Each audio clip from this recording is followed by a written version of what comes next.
Welcome back to AM Northwest. It's a classic car from the early 1900s. We're heading to North Portland to meet a man whose labor of love restored it to its former glory.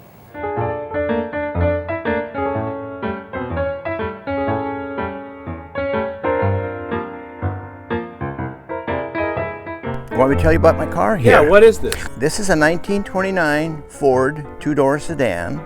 It was built in St. Paul, Minneapolis, March the 28th of 29, and I got it in North Dakota from an uncle of mine. The car sat in the old barn, and the barn roof had caved in from being out there so many years. So it took me a year to get a car trailer and a pickup, and we hopped in the old pickup and we took off for North Dakota, drove day and night, took us 30 hours to get there, loaded the car on the trailer and turned around in 34 hours back.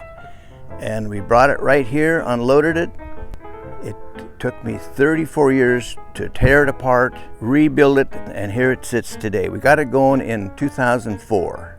A couple of raccoons had got into the car somehow, tore all the upholstery out of the seats. My uncle said he shot the raccoons. From the mess, I thought he shot them in the car, but I'm not positive. The car had a couple bullet holes going through the side, but I asked him, I says, did you rob any banks about this time or sometime back there? Because is that why the car's in the garage so long? He said, no, I didn't rob no banks. Cleaned out the mess, disassembled it, had parts all over. Parts over at my dad's house, fenders over there. He thought I'd never come and get them. Every time I come over, he said, well, Dale, when you coming to get the fenders? Well, I'm working on it, you know. My next door neighbor is a car upholstery fella. He upholsteried the car. I'll open the door and show you the upholstery. So it's just kind of a gray flannel, strictly stock.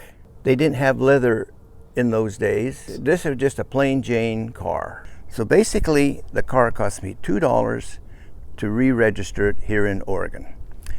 We've had a lot of fun with it. Farthest trip we've taken is a 200-mile trip with a bunch of other Model A people. Been to Timberline Lodge in it.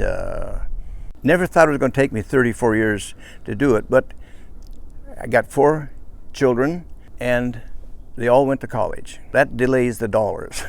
I'll see if I can get it started up. Down here is the gas cock, and I'm going to turn the gas cock on, and the reason they got a gas cock there is it's a gravity feed, no pump. This is the spark advance lever, so it doesn't backfire. Over here, then I got a hand throttle to help start it. So we got that set. This here's the choke lever. I give it a pull, and everything should be ready to go.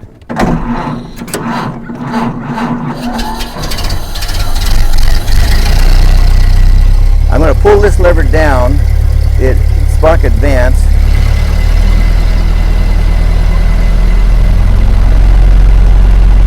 And slow the engine down with the hand throttle. And now I'm going to cut this back, just about right there, and it's ready to go. No power steering. I'm an old timer. I'm just about 81. The car's older than I am. It's 85. My dad just passed away at just about 102, and he loved to go driving. He just was constantly waving his hand. Here's a guy blinking his lights at us. We had a lot of fun. Just about like going on a parade. And we'll be right back with more AM Northwest. Don't go away.